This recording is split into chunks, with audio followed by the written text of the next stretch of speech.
A lot of times when there is lack of clarity about what's happening in a particular space, it's always important to get clarity from somebody who's usually very candid. So non-bank lenders have been having a hard time with the liquidity crunch, and select few getting rating downgrades as well.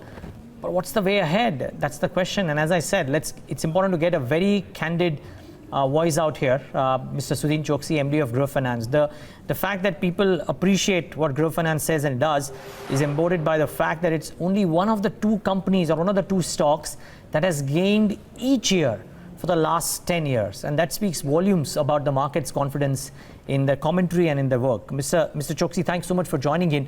Appreciate you taking the time out. Just wondering, sir, the conversations around brokerage conferences, and there are a lot of them right now going around, or even when people come to us and ask us queries, are about whether the NBFC space by and large is imploding, or is it's going through a transition and will be back very, very shortly. What's your industry view, sir? Not just a view on Gruh Finance, but on the industry. I think I personally feel, the dust will slowly or gradually settle down. I think if the players stick to the prudence of, observing the, ALM guidelines of the regulator and building some amount of liquidity with them, I think that will see them through this difficult period. As you are aware, this situation has been more accentuated because of the many factors in September, October.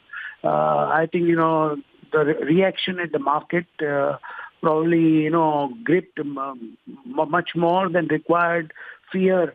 And I think that it all rolled into a difficult situation one after the other. I think it's a compounded situation because of the many factors.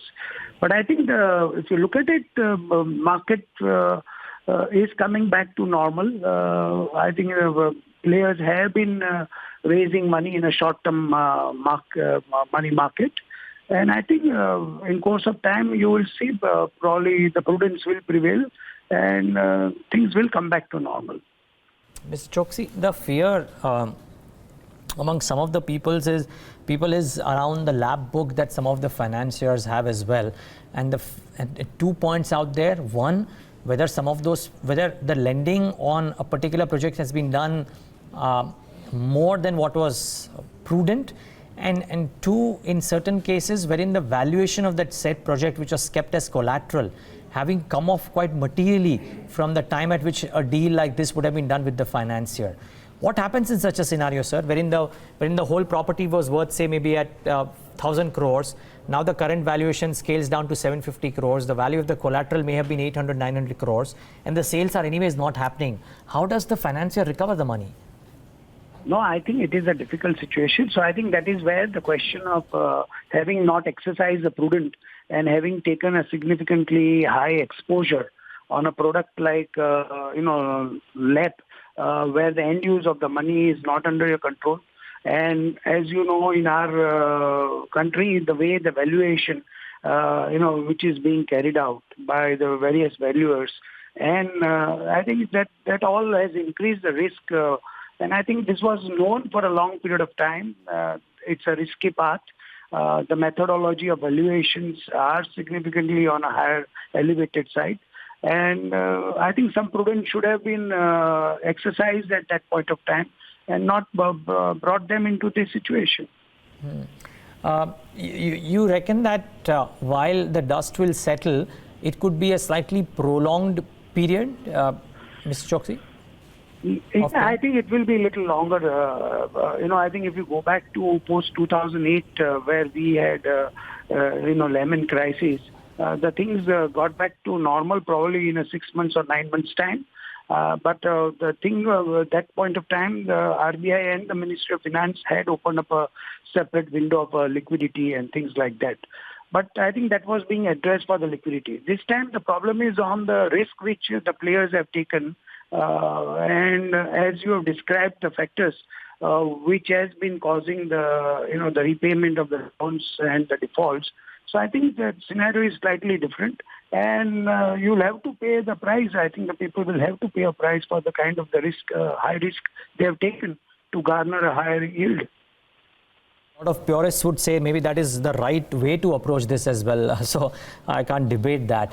Did you find, did you get all that you would have been hoping for in the policy statement? I mean, amongst other things for the NBFC space, while a few people would have been disappointed, the RBI did go out and say that they are appointing this committee which will come back with the recommendations by mid-July, and then the Reserve Bank may act upon it as well. Is that a prudent move, you think, sir? I think at least I was glad to hear that they are going to look at the framework of liquidity, and I think it will be good. And let's wait for what is the kind of the recommendation the committee is coming out with, and what recommendations will be put in a place. Okay, Mr. Choksey, I don't want to get into specific numbers, but how are things looking for Gruh Finance as well? You would be amongst the stable ones. Is the market very, very slow, or is it limping back in that sense? The market has been, there is no major change. Things are moving at a slower pace. But under the present circumstances, I would feel satisfied with what we have been doing. And the normalcy has not come. I think it will take a little longer time. But nothing to worry at the moment. Things are gradually moving. If I can just push you, sir, because people are confused with the timelines, your best case estimate when you say that things might take a little longer, would it be longer than a couple of quarters, maybe 3-4 quarters at least, if not more? Yeah, I think so. It will take 3 to 4 quarters at least. In my opinion, I think the normalcy in the real estate sector would come back probably by the next October. By next October. Okay, great. Mr. Choksey, thank you so much. It's always good having a candid voice. You are as candid as they can get. Thank you so much for joining in today.